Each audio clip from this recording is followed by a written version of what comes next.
சந்தியாவனம்னு எடுத்துட்டோம். ஆனா இதுதான் சர்வமும். இப்படி ஒரு அடக்கமான ஒரு பத்ததிய நமக்கு அமைச்சு கொடுத்தான். இதை நீ பண்ணிவிட்டியானால் எல்லாம் இதுல அடக்கம் அப்படின்னு சொன்னதுக்கு காரணம் என்னன்னா, முதல்ல நாம சங்கீர்த்தனம். அச்சுதானந்தா கோவிந்தா, கேசவா நாராயணா மாதவா கோவிந்தா என்று பகவன் நாமங்கள் எல்லாம் நிரம்பி கிடக்குதுல. அடிக்கடி ஆச்சமணியம், ஒவ்வொன்றுக்கும் ஆச்சமணியம் தனித்தனியா பண்றதுனாலே அடிக்கடி அச்சுதாய நமஹா அனந்தாய நமஹா பெரிய பஜன பத்ததியான்னு இருக்குது. தெரிஞ்சு பண்ணினோம்னா ஆசையா இருக்குமே பண்றதுக்கு. இப்படி கர்மானுஷ்டானமே அனுஷ்டான ரூபமா இருக்கு. பூஜை அப்படின்னு எடுத்தோமானா பத்திரத்தை அர்ப்பணம் பண்ணு, புஷ்பத்தை அர்ப்பணம் பண்ணு, ஒரு பழத்தை அர்ப்பணம் பண்ணுனா இது முடியாதவன் ஜலத்தையாவது எனக்கு அர்ப்பணம் பண்ணு அப்படின்னு சொல்றதுனால காயத்ரியை சொல்லி பகவானுக்கு ஜலத்தை அர்ப்பணம் பண்றோம். கேசவன் தர்ப்பியாமி, நாராயணன் தர்ப்பியாமி, பகவானுக்கு ஜல ரூபமான பூஜை பண்றோம். பூஜையே சந்தியாவந்தனம் தான். சந்தியாவந்தனமே பூஜை தான். அதுபோல தியானம் அப்படின்னாலும் தேய சதா சவிதிர மண்டல மத்திய பிராணாயாமமும் இதுல இருக்கு, தியான யோகமும் இதுல இருக்கு, ஆசனமே இருக்கு. நிமிர்ந்து உட்கார்ந்து கொண்டு சுகாசனத்துல உட்கார்ந்து கொண்டு ஜபிக்கணும் அப்படின்னா ஆசனமே இருக்கு. இதுல தேவையான போதுமான முறையில யோகமும் இதுல இருக்கு. கர்மாவும் இருக்கு, பூஜையும் இருக்கு, யோகமும் இருக்கு என்று சொன்னோம்.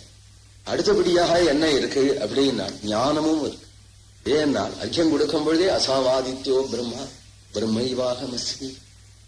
ஞானோபதேசம் தனியா என்ன இருக்கு, ஞானமும் இதுல இருக்கு, ஞானமும் இதுல இருக்கு.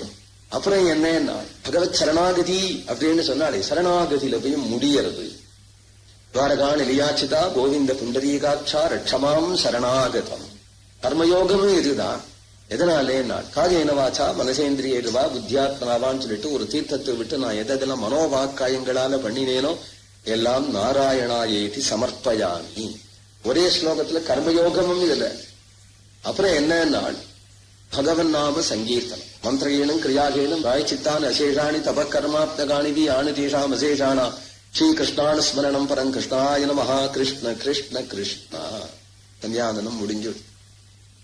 சந்தியாவந்தனுடைய அழக பார்த்தா இதுதான் கர்மயோகம், இதுதான் ஞான யோகம், இதுதான் தியான யோகம், இதுதான் பூஜா பத்ததி, இதுதான் பகவத் சரணாகதி, இதுதான் நாம சங்கீர்த்தனம் அப்படின்னு இந்த பத்ததியை தெரிஞ்சுட்டானா யாருதான் இதை விடுவான்? தெய்வம் ஒண்ணு உண்டு, அவன் தெய்வத்தினுடைய அனுகிரகம் தனக்கு வேணும்னு ஆசைப்பட்டவன். ஒரு சிம்பிளான பூஜை நித்தியப்படி நாம் பண்ணணும்னு நினைக்கிறவன் எவன் தான் இதை விடுவான்? அதனால நித்திய கர்மாவில பிரதானமான சந்தியாவந்தனத்தை எந்த காரணத்தாலும் விட்டுடவே கூட. இதுவே சுருக்கமா தான் இருக்கு. இதை விட சுருக்கணுங்கிற அவசியம் இல்லை. யதாசக்தி சந்தியாவந்தனத்தை பண்ணிட்டு இருந்தா தான் நாமும் க்ஷேமமா இருக்க முடியும், நம்முடைய குடும்பமும் க்ஷேமமா இருக்க முடியும், நம்ம சமூகமும் க்ஷேமமா இருக்க முடியும், நாம் இருக்கிற ஊரே க்ஷேமமா இருக்கும், உலகமே க்ஷேமமா. தன்னுடைய சுகத்துக்காக இந்த சந்தியாவந்தன மந்திரங்களே இல்லை. மந்திரங்களுடைய அர்த்தத்தை பார்த்தா தொட்ட இடங்கள்லாம் லோகம் க்ஷேமமா இருக்கணும், லோகம் க்ஷேமமா இருக்கணும்னு பிரார்த்தனை பண்ற ரைட்டு நமக்கு தான் உண்டு. நம்மளை விலக்கி விட்டா அவ செய்யற பிரார்த்தனை ஒன்னும் பலிச்சு விடாது. தெய்வத்தோட பேசுறதுக்கு ரைட்டு நமக்கு தான் இருக்கு. அப்ப எப்ப நமக்கு ரைட் இருக்கோ நாம் பண்ற பிரார்த்தனை லோகக்ஷேமா இருக்கு.